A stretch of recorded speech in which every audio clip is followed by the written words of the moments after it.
आज के बाद तू हंसेगा तो लोग तुझ पे हंसेंगे।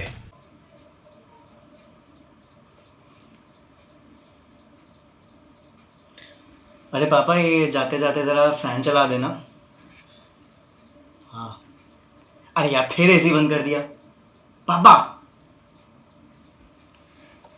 सोल्जर देखी है आप लोगों ने? उसका क्लाइमैक्स याद है? तो उसमें होता क्या है कि बॉबी देओल ना गुंडों को मार रहा होता है। तो गुंडे लोग कहते हैं यार मुझे मत मारो, मुझे मत मारो।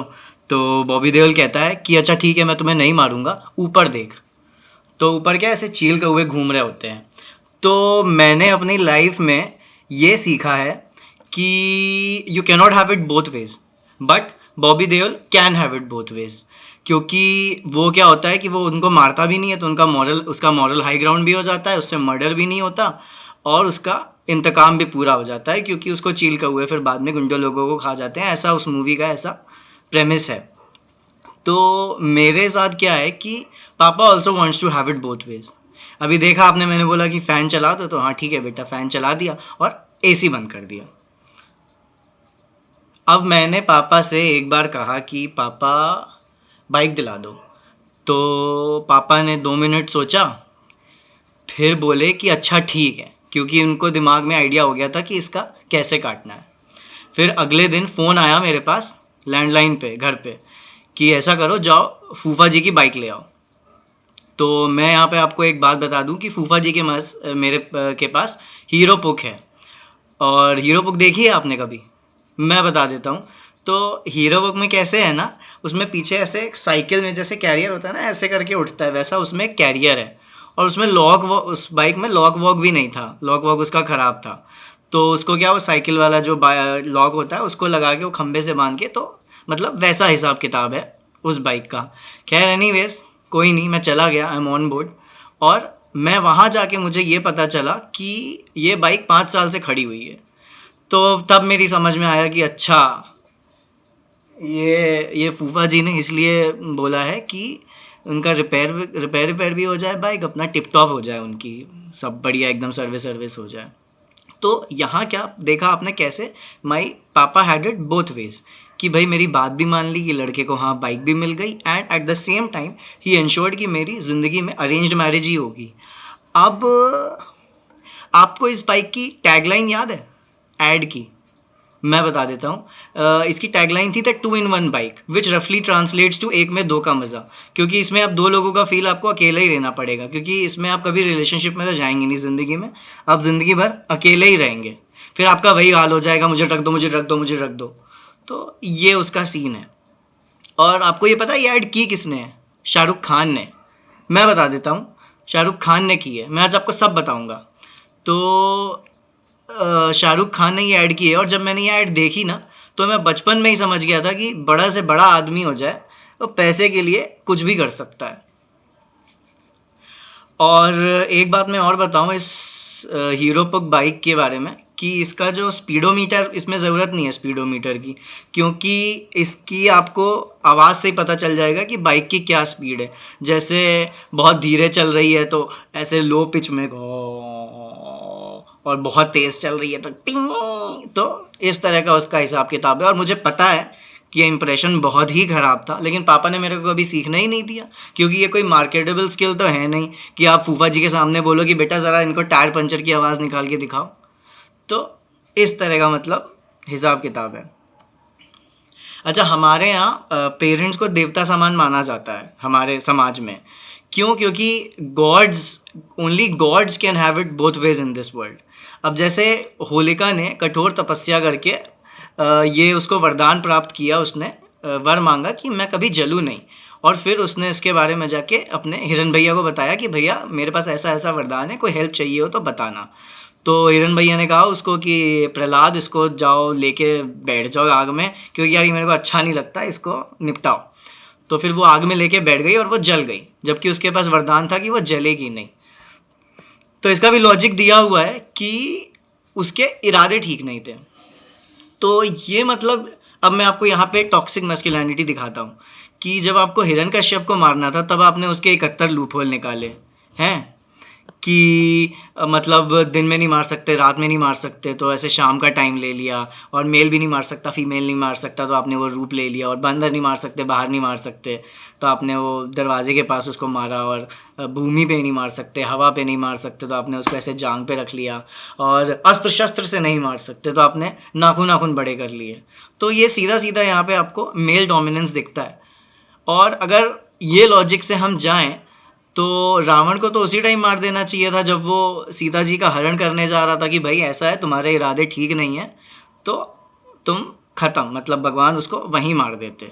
और कैसा लगता आप सोचिए कि रावण आ रहा है और भगवान के एक हाथ में प्लास्टर है ऐसे बॉलीवुड की बॉबी देओल की तरह, और दूसरे हाथ में ऐसे हैंड्स अप, और अंदर से बंदूक निकलती है ढिसके, बाद में पता चलता है वो प्लास्टर वाला हाथ नकली था। तो ऐसा है मतलब।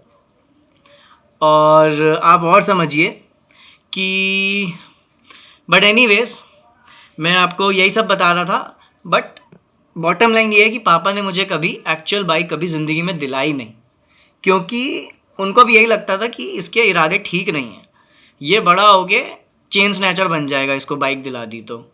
और हीरो पोको इस ज़माने की इंडियन पेरेंट्स की आदर्श बाइक है, क्योंकि इससे आप क्या ही गलत काम करोगे। हीरो पोको वो बाइक है जिसको आप हाथ से ऐसे पकड़ लो ना तो वो आगे नहीं बढ़ेगी। तो ऐसे पापा के मेरे ऐसे मॉरल हाई ग्राउंड वाले लॉजिक रहते हैं। एक और मॉरल हाई ग्राउंड वाला लॉजिक मैं बताता हूँ आपको, कि पहले उसके जैसा बन के दिखाओ तब बात करना। जैसे अगर आप किसी के बारे में कुछ बोल दो तो ये सुनने में तो अच्छा लगता है कि हाँ चलो सही बात कह रहे हैं पापा, गीता से पढ़ के बता रहे हैं, लेकिन पापा मेरे इसको takes it all the way. अब जैसे मेरे को फर्स्ट टाइम जो याद है, फर्स्ट टाइम जो मेमोरी है इस डायलॉग की, वो है जब मैं बहुत छोटा था। तो ऐसे दिल्ली की ट्रिप पे आए थे, तो कांवड़, दिल्ली की ट्रिप पे हम लोग घूम रहे थे, तो ऐसे ही मैंने कांवड़ देखे। तो पापा बताने लगे कि ये यार ये कांवड़ ऐसे ऐसे है, ये हज़ारों लाखों किलोमीटर चलते हैं ये वो। और मैं बहुत छोटा था, तो मैंने पापा से पूछ लिया कि पापा ये पढ़ते कब हैं। तो पापा ने बोल दिया डायलॉग कि ऐसा है, पहले ऐसे लाखों किलोमीटर चल के दिखाओ तब बात करना। तो उस टाइम तो मैं बहुत छोटा था, तो मेरा तो बिल्कुल ये हो गया था, पापा मेरे पापा। तो और मेरे पापा ना बॉबी देओल के भी पापा हैं, क्योंकि जहाँ लोग सोचना बंद कर देते हैं वहाँ बॉबी देओल सोचना शुरू करता है, और जहाँ बॉबी देओल सोचना बंद कर देता है वहाँ से मेरे पापा सोचना शुरू करते हैं। जैसे आपको टूथपेस्ट का तो मालूम ही होगा कि मिडिल क्लास हाउस होल्ड में क्या सीन रहता है, कि उसको वो बेलन से उसको निचोड़ा जाता है कि उसका एक कतरा भी उसमें बाकी ना रह जाए। और हमारे घर में ना इसके लिए बेलन भी अलग है, नहीं तो फिर वो सवेरे कलेश होता है, वही रसोड़े में कौन था, ये किसने किया, वो किसने किया। तो पापा क्या करते हैं, चलो ठीक है आपने निचोड़ लिया कोलगेट ट्यूब, कोई नहीं है, पापा उन ट्यूब्स को ना रख लेते हैं, उसका कलेक्शन बना लिया है कि भाई जब आगे जाके कोलगेट की तरफ से एक ऑफ़र आएगा कि आप 10 खाली ट्यूब लेके आओ और एक भरी हुई ले जाओ, तो वहाँ पे वो उसको चला देंगे। और पापा का बस चले तो उस ट्यूब में से पापा एल्यूमिनियम निकाल के उसको एज एल्यूमिनियम फॉइल यूज़ करें, तो इससे क्या दोनों काम हो जाएंगे, नाश्ते का नाश्ता हो गया और नाश्ते के पहले आपको जो ब्रश करना था वो भी हो गया। तो ऐसा हिसाब किताब है।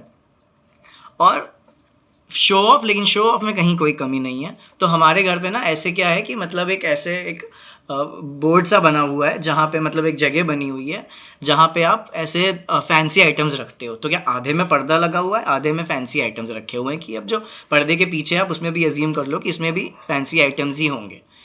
तो और पर्दा भी ऐसे फैंसी लगा हुआ है। तो लेफ्ट हैंड साइड में जैसे फैंसी आइटम्स है, जैसे आपको वो बत्तख याद है पहले आती थी कि ऐसे ऐसे करके फिर गुप करके एक दूसरे का 2 बत्तख खून चूसते थे, तो उस तरह की चीज़ें रखी हैं। और राइट हैंड साइड में पर्दे के पीछे वो ऐसे खाली ट्यूब व्यूब पड़ी हुई हैं। तो मतलब कुल मिला के ये है कि लेफ्ट हैंड साइड में हमारे घर में पापा की डिस्क्रिशनरी इनकम का नंगा नाच है, और राइट हैंड साइड में रिटायरमेंट प्लान की लटकती लाज है। और यार वैसे मैं ये थोड़ा ज़्यादा एग्जैजरेट कर रहा हूँ, ये सब सच नहीं है, मेरे पापा इतने भी मतलब चिंदी नहीं है। वो अब टूथपेस्ट के ट्यूब्स पापा ने अब मेरे को दे दिए हैं। अरे दीदी आपने फिर पंखा बंद कर दिया। नहीं नहीं, हाँ हाँ रहने दो, आज ये कमरा रहने दो। हाँ हाँ ठीक है। अब आप कहेंगे कि कोविड के टाइम पे हैं दीदी कहाँ से, तो मैं आपको ये बता दूं कि मैं इसकी सफाई आपको दूंगा नहीं, क्योंकि मैं अपने पापा को भी कभी सफाई नहीं देता। तो मैं आपको भी सफाई नहीं दूंगा, और अभी मैंने पूरा घर साफ़ किया है तो और मैं सफाई अब दे नहीं सकता, and I am my first priority. ठीक है, तो वापस आते हैं उस बात पे। मैं बात कर रहा था पापा के लॉजिक की कि पहले वैसा बन के दिखाओ तब बात करना। तो जब मैं थोड़ा सा बड़ा हो गया, जैसे 8-9 क्लास में कोई मैच आ रहा था जिसमें कैफ ने अच्छा परफॉर्म नहीं किया था, टीम हार गई थी, तो मैंने कहा पापा यार आज तो कैफ ने मैच हरा दिया। तो पापा ने फिर वही अपना लॉजिक मार दिया कि अरे पहले उसके जैसा खेल के दिखाओ तब बात करना। तो उस टाइम मेरे को ये बात सही नहीं लगी, क्योंकि इस हिसाब से तो आप किसी से ज़िंदगी में कभी जीत ही नहीं सकते। आप स्कूल में टीचर को बोलो तो टीचर बोले बेटा आप पहले ऐसा करो, टीचर बन जाओ तब बात करना। आप ऑफिस में मैनेजर को बोलो तो मैनेजर बोले कि ऐसा करो पहले खुद मैनेजर बनो तब तुम बात करना। तो ये अलग तरह का रिवर्स नेपोटिज्म चल रहा था मेरे घर पे, और इस रिवर्स नेपोटिज्म को अब रिवर्स इंजीनियर नहीं कर सकते कि आप पापा से बोल दो कि अरे पापा पहले आप वैसे बन के दिखाओ तब बात करना, क्योंकि पापा फिर ये बोलेंगे कि पहले तुम पापा बन के दिखाओ तब तुम्हें समझ में आएगा। तो ऐसे करके उनके पास हर बात का एक ही जवाब है। और ये ना विमेंस राइट्स एक्टिविस्ट आजकल बहुत यूज़ करते हैं ये लॉजिक कि तुम पहले औरत हो तब बनो तब तुम्हें पता लगेगा कि व्हाट वी गो थ्रू। तो उन गर्ल्स से मैं सिर्फ एक बात कहना चाहता हूँ, more power to you girls.